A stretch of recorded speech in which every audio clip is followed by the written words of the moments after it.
Hi, this is Roger, thanks for dropping by.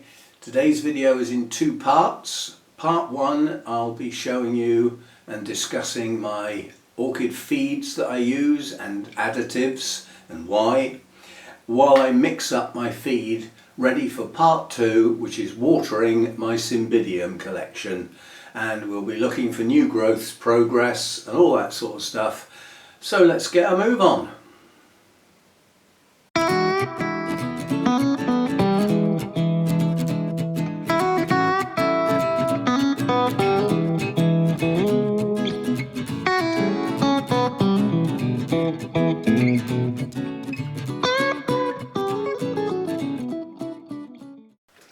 Okay, part one. If you're not interested in this bit, you can skip past it and get to the bit where we water the Cymbidiums. But this is what we're watering them with. And I haven't gone over this for a long time. I use RO water, and for the Cymbidiums we use quite a bit. Luckily their watering doesn't come around that often. You put those to one side. Probably somewhere where I don't kick them over, which is what usually happens. Now I know that there will be a little bit left over. This is a little bit too much, but I would rather have a bit too much than too little and end up with the last one or two plants not getting any feed, because I don't like mixing it up twice. Right, so that's the water. Next, what do we use? That is my standard feed. It's Orchid Focus Grow. I chose this because it's a liquid. I've always avoided it in the long-term past because it is incredibly weak. Those numbers are incredibly low. I thought, well, you have to use stacks of that to get it up to scratch, and then I thought, well, actually it doesn't matter.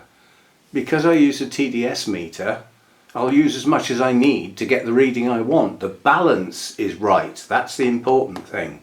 It's got the right type of nitrogen, the nitrate. It's got a balanced phosphorus and potassium to go with that nitrate nitrogen, and then it's got the other bits and pieces as well. So it's got everything I need in one feed, and it's a liquid. So I haven't got to worry about a powder or crystals getting damp and going off. It stays sealed in its container. And relatively, although it seems incredibly weak, it works out incredibly cheap overall. The last litre that I bought lasted nearly 2 years. That's around 150 orchids fed satisfactorily for 2 years for 10 quid. I don't think that's a problem. If it was 30 quid, it still wouldn't be a problem, but it's not. I use one of these droppers. Now in that amount of water I'm going to need a fair amount of feed. This is Cymbidiums. So we will start with a good dose. And then I always suck some water from the other side of the bowl up to give this a bit of a flush, in case that's enough. That could be enough. I'm aiming for around 450 to 500, and I didn't bring my towel in. It's funny, you get everything ready, there's always one thing you forget, because I'm going to get wet hands, that's the thing. Right, so we give that a good stir, good mix, so it's nice and evenly distributed, and then we measure it with the TDS meter. And that says 266. Nowhere near enough. And that's part of the reason why I give it a quick rinse while I can, is it's got to go back in there. So if that amount got us up to 266, then I suspect that will be about right for where I want it, 450. If it goes up to 500, I don't mind, but 450 would be nice. And there's a reason. Normally I'm aiming at 550 to 600 for Cymbidiums, but there's a reason I'm keeping it a bit lower this time.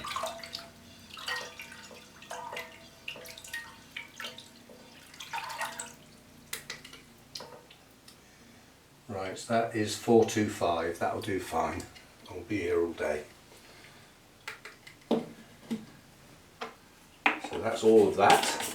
And then the reason I was keeping that relatively low is this is a CalMag run. So this time it's getting additional calcium and magnesium. This has also got some iron in it and a little bit of nitrogen, not a lot. And it's incredibly strong. So whereas we put quite a lot of that stuff in, which I've already told you is incredibly weak, this stuff is not. Now we were on 425. I want to take this up between 70 and 100. So about that.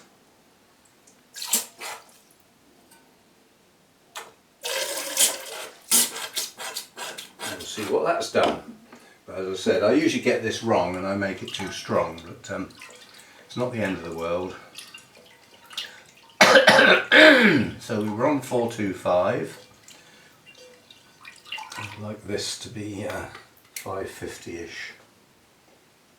Right, that's 490. 425 to 490. No, we need a bit more. Not a lot, but we do need a bit more. Certainly not that amount.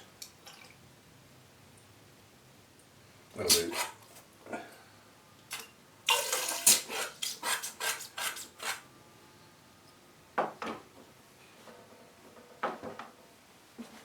And that takes us up to, you're remembering all this because I have to add this into my notes, which I usually do. Yeah, it's taken us up to 505. So from 425 to 505, that bit is CalMag. The bit below is the Orchid Focus Grow.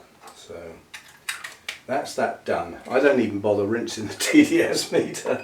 I've had that years, and I don't calibrate it because if it was starting to go quite dramatically wrong, which was it would have to go dramatically wrong for me to need to replace it. If it goes a bit out, I don't care. Not with the measurements I'm doing. I don't need it that accurate. This isn't a science experiment. Right, and then what I do is I put that to one side, and we need to measure the pH. And to do that, I put some water in that glass, enough to cover the bulb, but not enough to take it up to the line. You mustn't get water above the line on these meters, otherwise it can leak into where the electronics are. And then we just sit that in there and patiently wait. And while we're patiently waiting, I will just put this back and get my towel.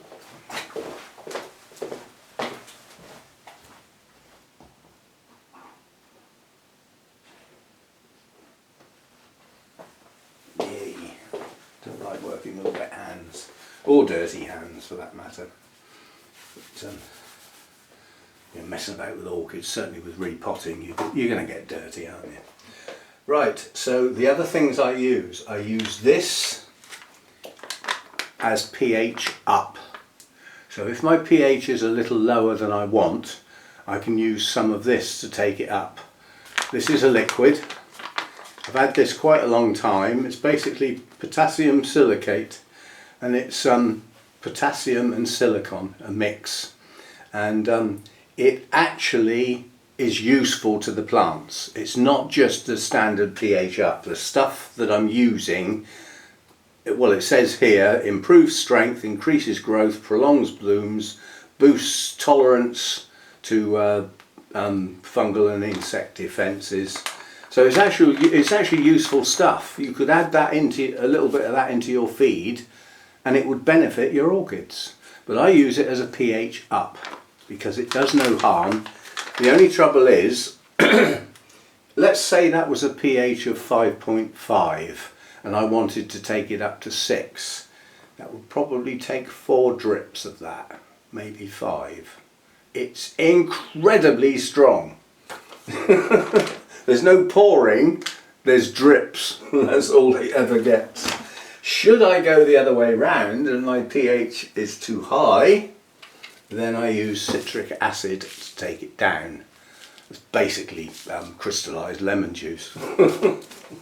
But you can get that in your supermarket in the cake stand where all the cake stuff is. That's where it usually is found. And again, that does no harm to the plants, and that's crystals. And let's say my pH was you know, just over 7 and I wanted to take it down to 6.5, about 3 or 4 granules of that would do it. It's incredibly strong. So the pH and the pH up and down are incredibly strong and need a very, very delicate use. Now this has had enough time to settle now, and that says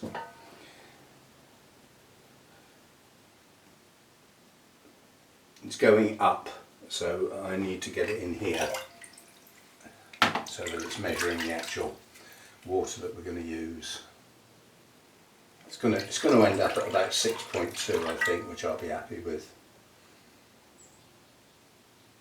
6.1, 8, 9, 6.2.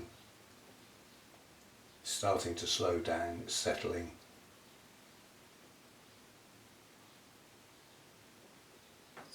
6.25, 6, 7, 8, 9, 6.3. It's really slowing up now. If I give it a swirl, it will drop down again. Yeah, it's gone down to 6.28, 6.29, 6.3. Well, let's put it this way, at the rate it's going up, it's not going to get up to 6.4, so I'm going to count that as 6.3.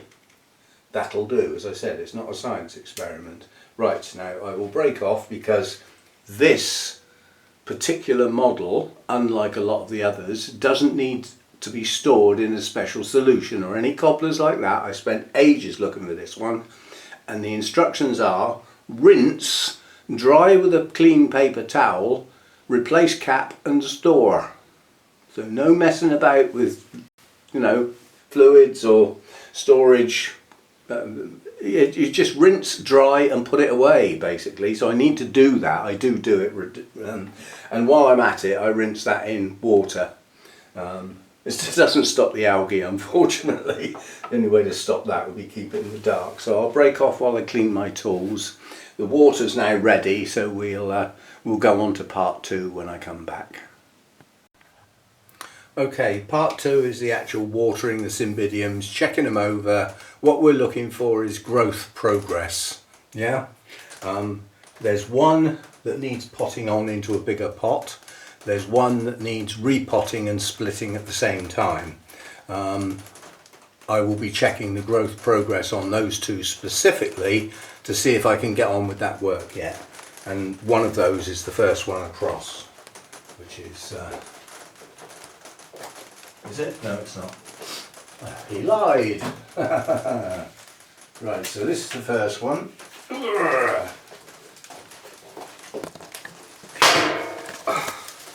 then what we do is we put it in here. And this is on a turntable so that I can turn it. Yeah, and we can have a look. We can turn it around and find the label so we can find out what the hell it is. This is Jamie Red. This is the one that suffered the worst with the scale, I think. It's not all gone yet. That's there. I don't actually mind that much. We've got a strange little orangey coloured fly up there, but then I am expecting a few oddities in the grow space because of the door being open. When I get them over dry like this, I always make a point of just tucking the media back in. The plant tends to rise up with the new root growth. Right, so as far as growth is concerned on here, what we always do when we're looking for spikes or growths is start at the label. So we're starting at the label. Behind the label is a new growth there. It's about an inch. I suppose we better do centimetres. It's about 3 centimetres long. This is a new growth here. This is a new growth here. There's a little new growth here. So how many is that then? That's 1, 2, 3, that's 4.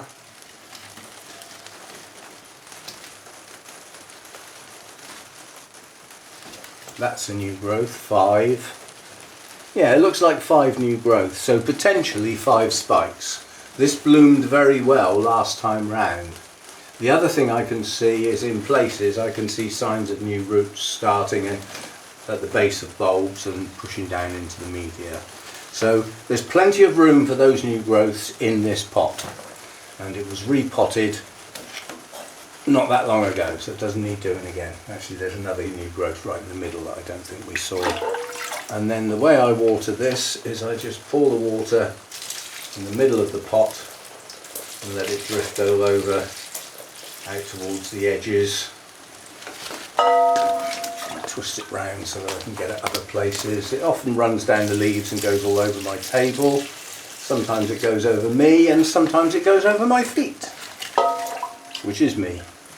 This is just the way I've got to do it. I can see where the water's going, so I'm making sure it does go to all the edges, it does get down the edges.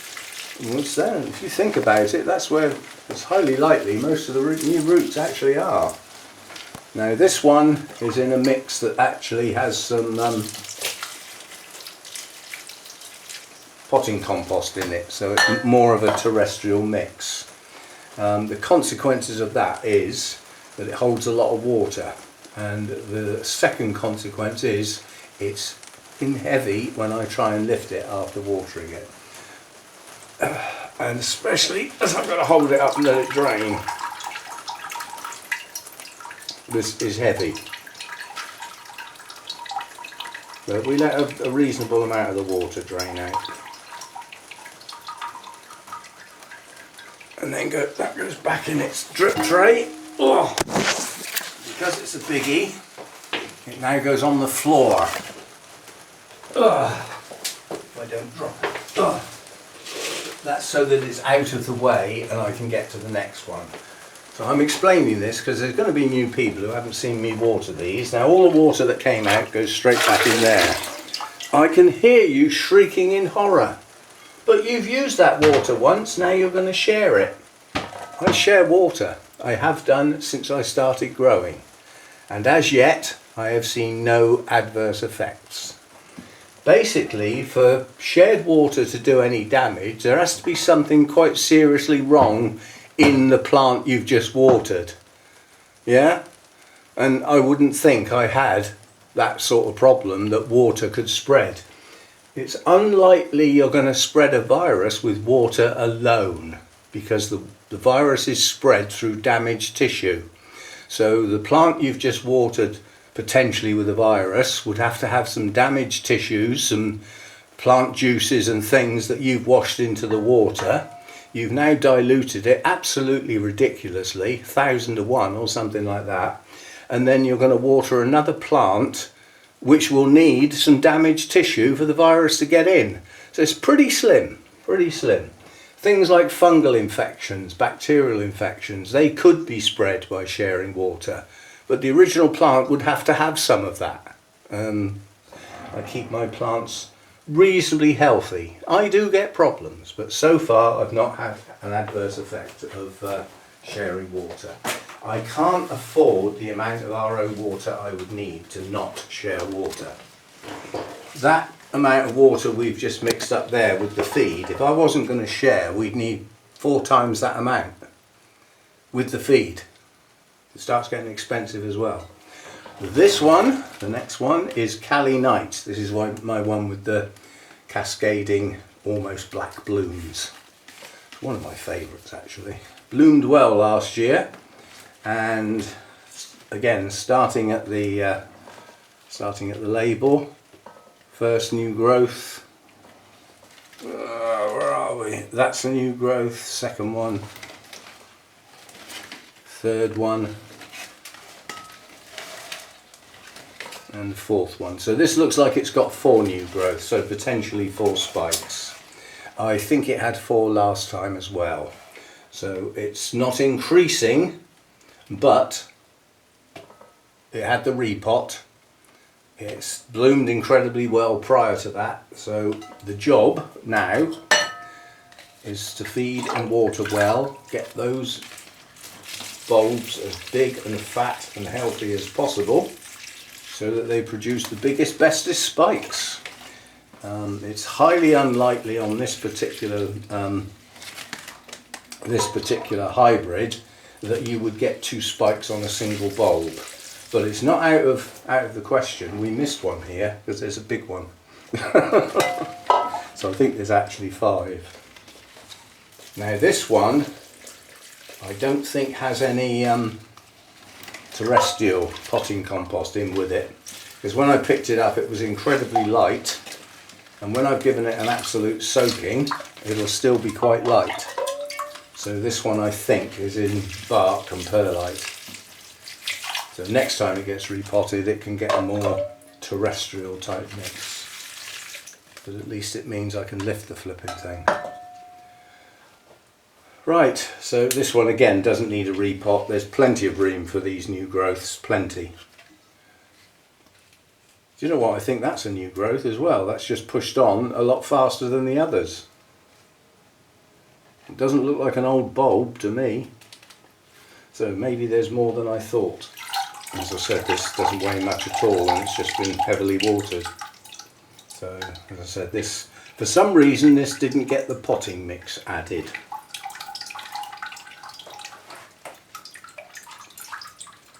Right, that's that one, and again this goes on the floor. What I'm doing is I'm clearing space to be able to get at the rest of the top of the staging.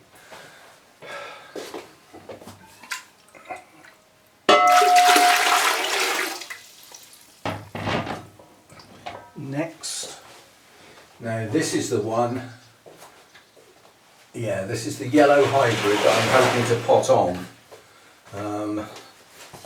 What I will do, let's get it over here so you can see what I'm talking about. Whether this is ready to have done what I plan. If you look at this side of the plant, there's an awful lot of space, but we've got no new growth here. Yeah? This is one of my older plants. It's starting to get a bit tatty. It's got leafless bulbs, but then it's got new growth coming up in the middle of the plant. But what I propose to do is when I take this out of its pot, to hopefully put it in a pot more suited, I won't say bigger, I'm going to cut a lot of these old roots off tight to the plant, vertically downwards, so that it will go in a possibly smaller pot. If you look at the amount of space around here, plus this is a very shallow pot, it's not suited to growing a Cymbidium in. It's probably all I had at the time. As far as new growths are concerned, where's our label? Here. Right, we've got one down in there and one in the middle, that's 2. 3. That's a new growth, 4, that's pushing on.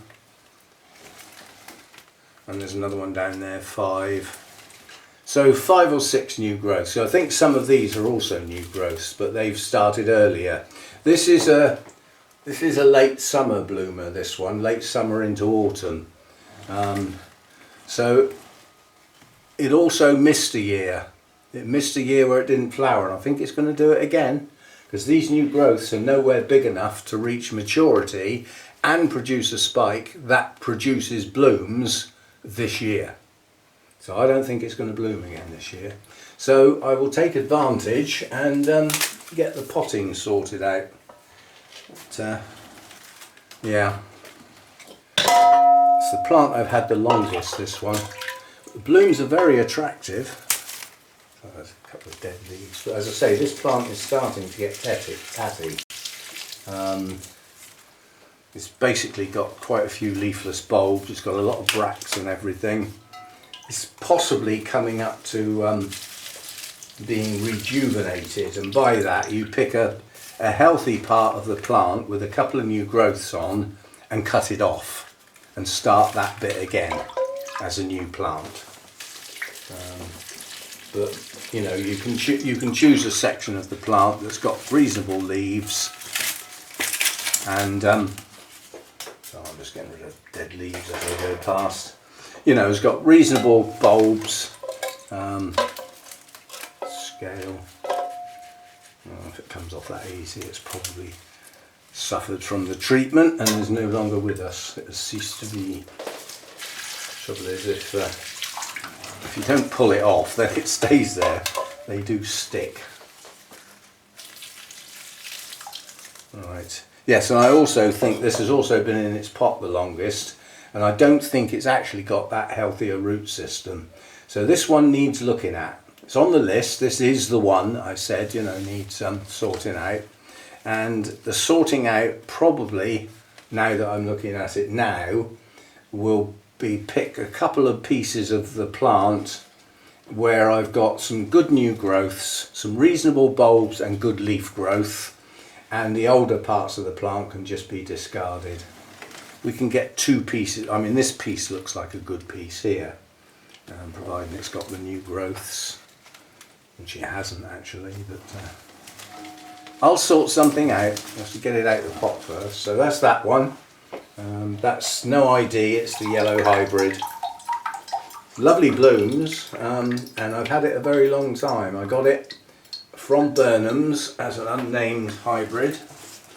I'm reasonably certain that showing pictures to Arthur, he actually named it. He said, I remember that one. But then, you know, there's an awful lot of yellow Cymbidiums around, so he might not have remembered exactly, because a lot do look very similar. So that's that one. Oof. Right. Smaller one now. Much smaller pot too, and a shallow pot, not a Cymbidium pot. And this is Parnasse. So I believe this is a cascade. This is the new growth. Can't really complain about that, can you? It's a stonking new growth. Yeah, it's coming on. Plenty of room in there. That can stay in there another couple of years. My only worry is that it's quite a shallow pot. But nonetheless, the plant's got room to expand should it need it. And the new growth's pushing on nicely. So, give it a drink. This is another one that's light as a feather, so this probably hasn't got the potting compost in it. I don't know what stopped me doing that. Something did. Oh, I know what it was. It was plants that were going into a pot that they didn't fill, and the plants were going... No, it can't be right. I was going to say, and the plants were going outside where they could get rained on for weeks at a time, and they would end up absolutely soggy. I think it was because they were planned to go outside. They never ended up that year going out, because that would have been last year, not this one, the year before. And I changed my mind and decided they're not ever going outside again. They bloom fine in here, and they don't get... You've got 2 lots of types of bugs. When these did go outside, they got the scale, and that came in with the plants. And you also get wood lice all over the place, and you get slugs and snails. So I don't want them outside, basically. I'm happy that they stay in here. Now, if they didn't bloom very well in here, I might have to rethink that. But they do. We've still got good blooms on them. You know, the last blooming season, sort of, you know, early winter right through to spring, has been very good. Well, you'll have seen it, won't you? So, right, another biggie. Oh. This one is in a deep pot. A few yellow leaves on this one. Oh. They often just tug off. You give them a good tug, and it often come off. That one will come off next time because it's half green. I try not to use my scissors if I possibly can, because then I'd have to sterilise them just in case. Now this one, the bulbs look like they're starting to shrivel a bit, Now this says Cymbidium hybrid. This is the other no ID hybrid, and this is the one that has the bronzy blooms that again bloomed very well last year. It's also got some scale. And this one got the scale right down in the leaf joints, which makes it difficult to rub them off. Right, as far as new growths are concerned, they're a little bit disguised because the older bulbs have shriveled a bit and the newer ones are quite large. So starting at the label, that's a new growth, so's that.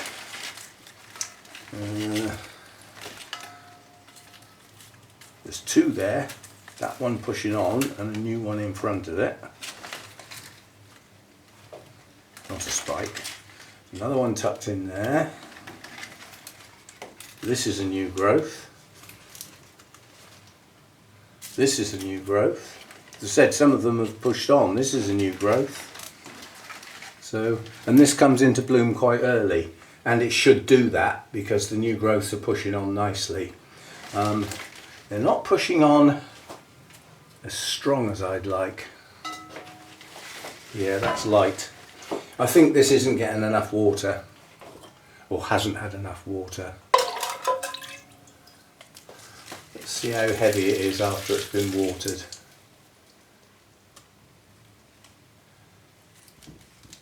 It's never a good sign when you pour water on the top of a pot and it sits there and doesn't soak in.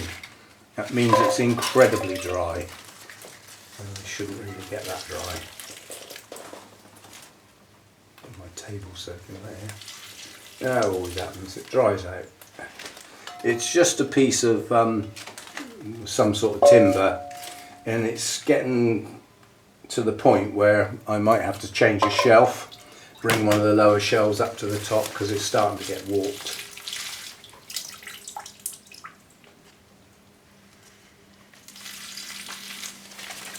Yeah, you can see the top bark floating up and a puddle forming, so it's taking a while to soak into the pot, which normally means it's pretty dry.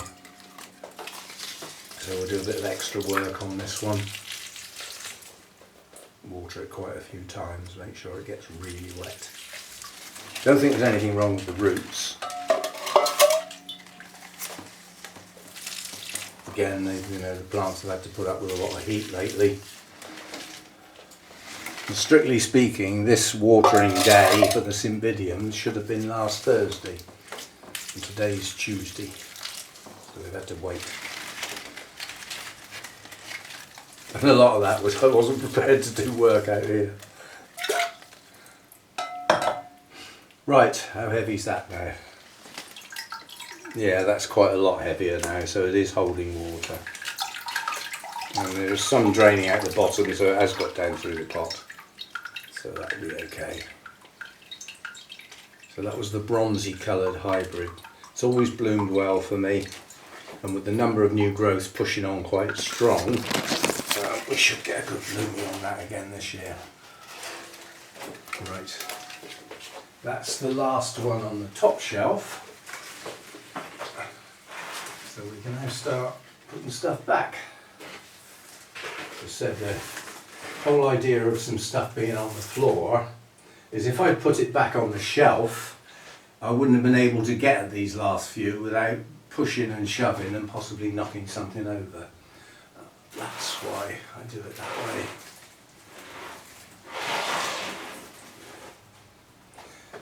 And there's a lot more room on the top shelf since one got thrown away because it looked a bit virusy. It had some marks, and I thought we'll wait for the new growth to push on and open up its leaves, and they were worse, so I just threw it out. It's gone. Plus I sold one at our auction. So there's two quite large plants missing now, which means there's a lot more room.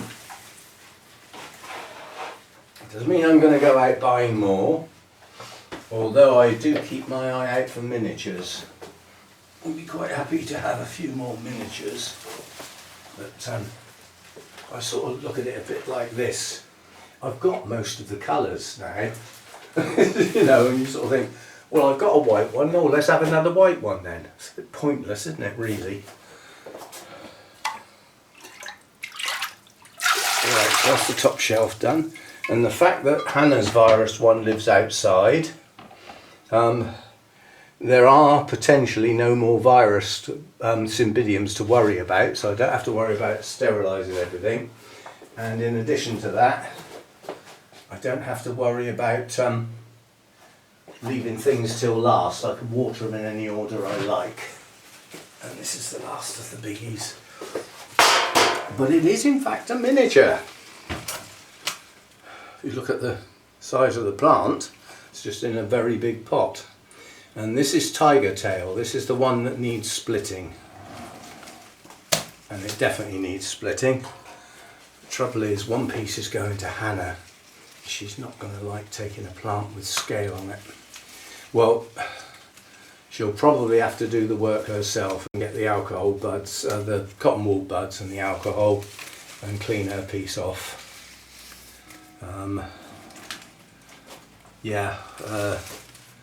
This is coming into new growth. I was waiting to look at the state of this today to decide whether we can actually get on and split this or not. Trouble is, any pieces I'm liable to pass on to somebody else, I will have to get rid of the scale. But we've got signs of new growth. How many we've got? Yeah, we've got new growth coming up in many places. So it is coming back into growth. Because it hasn't long finished blooming, really. This was in bloom absolutely ages. But this one does have quite a lot of scale. It's quite light too. Right, well, let's get it heavy again.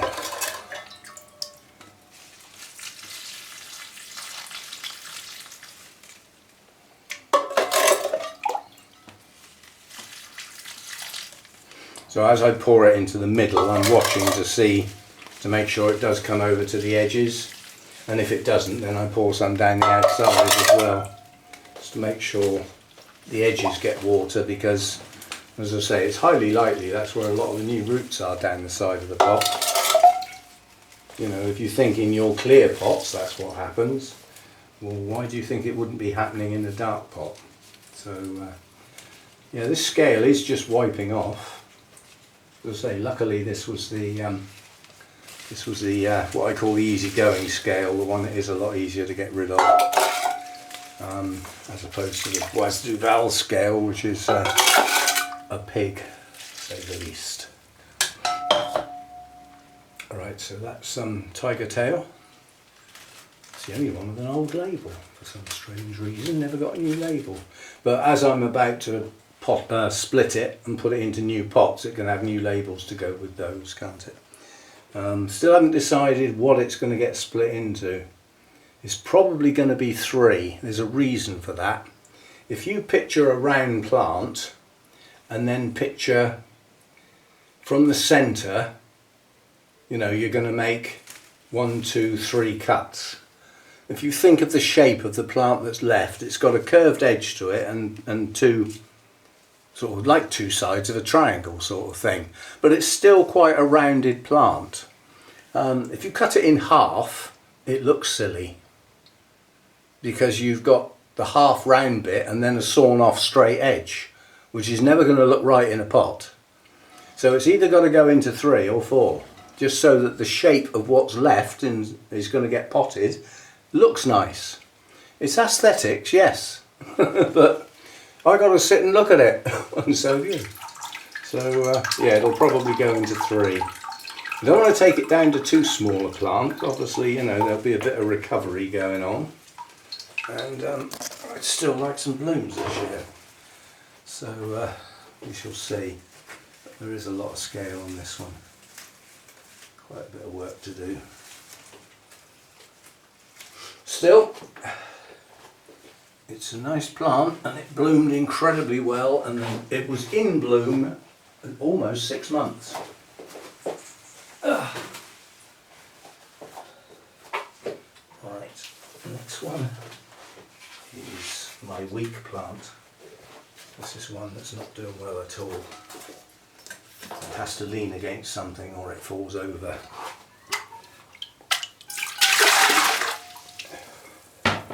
If there's anything wrong with the plant, it just won't stand up. It's going to get some help with that now. I put some wire on it to try and hold it still and get it to stand up, and it's not doing the job properly. The wire needs to come up higher. I mean, it's very tight around the stakes. The stakes are taped onto the edge of the pot. This wire is really tight, but it needs to come over here more so that the plant stands more upright. Like that. And it's got roots, but it's an old bulb and one new growth. And this is Cymbidium copper, which at one point was my favourite. I don't think it is anymore. I still don't see signs of new roots coming out of that new growth. It's a strong, healthy new growth, but it's only got one back bulb supporting it, so it's not a strong plant. But we'll give it a good drink.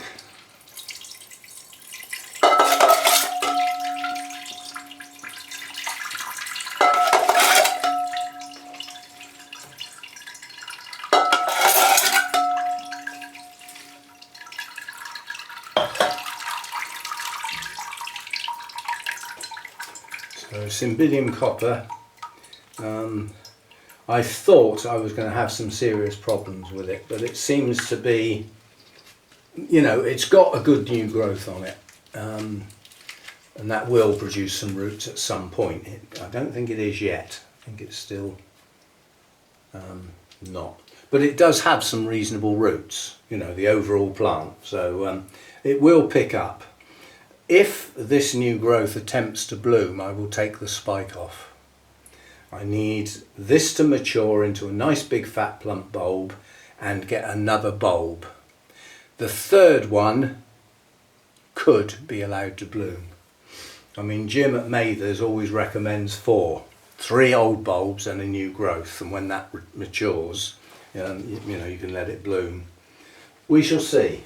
You can always do the other thing and actually let it bloom, but take the blooms off quite quickly.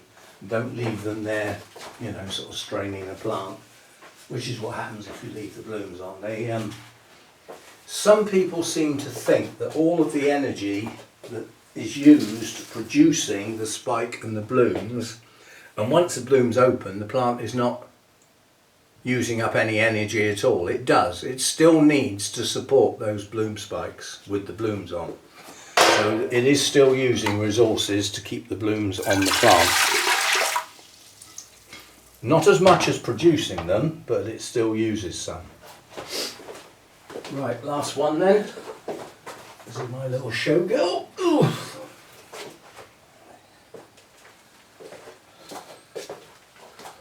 Again, I shall hold this one. I just put the plant back with no tray. No, I've got a tray too many over here somehow. Anyway, new roots are actually visible on this plant. Older the part of the plant is quite tiny compared with the new part. And we've got 1, 2, 3 new growths pushing on. Potentially 3 spikes. I'll believe it when I see it, but I'd like to think we get 2. I've only ever had 1 so far, but I mean, the plant is sort of trebled in size since I first got it. It's doing okay. Doing okay. And I love the blooms on this one. It's first year I got it at the Bournemouth show, spring show, which is in February. It came from Ridlington. That was in the days when it was still the Ridlington School project. I mean, although the project's still continuing, without Simon Pugh Jones running it, you don't ever get access or hear anything about it now. Apparently the orchids are still being looked after by the kids and that, but it's been sort of taken away from the public eye. But in those days, that was towards the end of its time with Simon. And so I got it at the Bournemouth show, and because our show is in March, literally a couple of weeks later, theirs is the last Saturday in February and ours is the second Saturday in March. So sometimes they're very close together. And I had this on the desk, on the front desk where I was taking the money and everything. And lots of people commented on it. So it is a popular little orchid and it's doing okay. Doing okay. As I say, 3 strong new growths pushing on, all about the same size. All will produce roots, so it will probably double its root size, which is good. Ugh.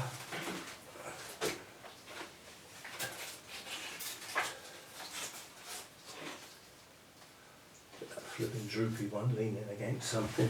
Because even though I've just straightened that up and done the wire and everything and it's more upright, it's still too big to stand up on its own. It still leans. Ugh. It might even itself up and get back into balance when the new growth opens its leaves in full, because that will put some weight over the other side of the pot. That's my theory, what I have. Right, so that's the Cymbidiums watered, lots of water on the floor. I'll add to the humidity, my bench is soaking wet, and we do have a fair bit left over. A little experiment for you. We ended up with a total TDS of 505. What do you think it is now? All got your guesses written down? I'm going to say 700. Oh, nowhere near as bad as I thought. It's actually up to 555. So it's gained a TDS of 50, which has been washed out of the pots. So old and tired and dry salts from the previous watering. Nowhere near as bad as I was expecting. So that's good. And at that level, at 555, guess what I'm going to do now? I'm going to go and water my Phalaenopsis with that water. So ultimate sharing, sharing across genera. If you think about it, when I water my normal plants, I share it across all the genera that I've got, except the Cymbidiums and Phalaenopsis and Pleones. Those will need watering tomorrow. Those will be the last in the cycle. They have a very strong feed as well. So, but I think they had CalMag last time, so they'll just have an ordinary feed tomorrow. But same process. Right, so that's the Cymbidiums. That's the state of play. As I said, we've got tiger tail to be split probably into 3, which will give me 3 good sized plants with a roughly rounded shape. So they'll look like reasonable plants. Hopefully sharing the number of new growths. I'll have to work out where to split them to make sure they've all got new growths, at least 2 each. But there were quite a few new growths there, so that shouldn't be difficult. And then we've got the other one, the yellow hybrid, that needs work, it needs treatment. It's not happy. It's got a lot of spare ground on the pot and it's in a very shallow pot, and I suspect it's got a lot of dead roots in that area of the pot where there's no bulbs growing, basically. So it's the older part of the plant.